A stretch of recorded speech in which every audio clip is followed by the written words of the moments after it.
नमस्कार साथियों, मैं अरविंद निषाद।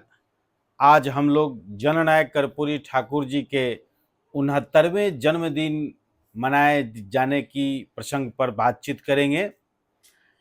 24 जनवरी 1993 को जननायक कर्पूरी ठाकुर विचार केंद्र के तत्वावधान में पटना के रविंद्र भवन सभागार में जननायक कर्पूरी ठाकुर जी की 69वें जयंती के अवसर पर विशाल कार्यक्रम आयोजित किया गया।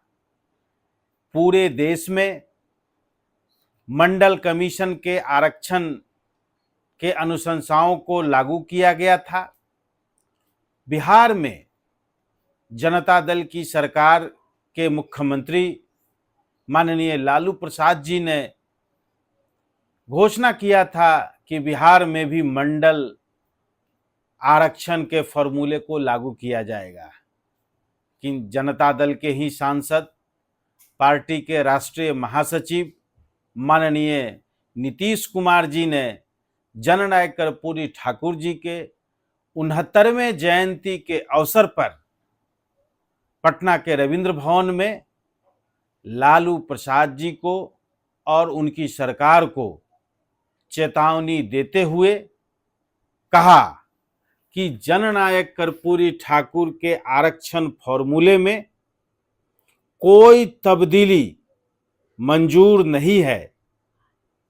माननीय नीतीश कुमार जी ने बिहार में जननायक कर्पूरी ठाकुर के आरक्षण फॉर्मूले का अक्षरशः पालन करने का उन्होंने राज्य सरकार को हिदायत दिया और सुझाव दिया।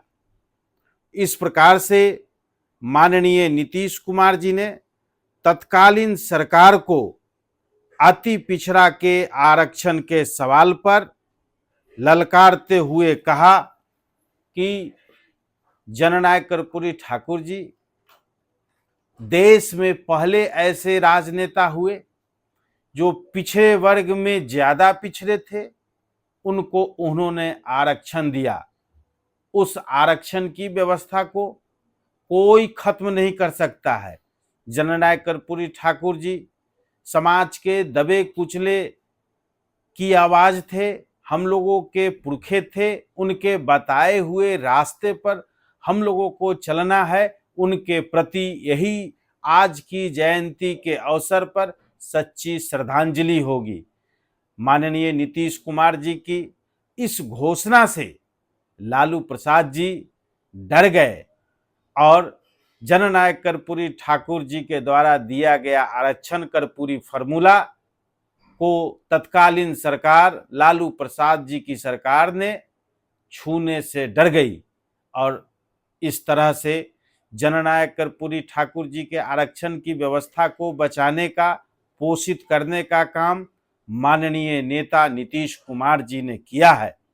कई अवसरों पर स्वयं आज सरकार में रहते हुए माननीय मुख्यमंत्री के रूप में नीतीश कुमार जी ने इस प्रसंग की चर्चा की है और यह बताते हुए मुझे भी प्रसन्नता हो रही है कि नीतीश कुमार जी ने उनके और बचे हुए कार्यों को आगे बढ़ाया है।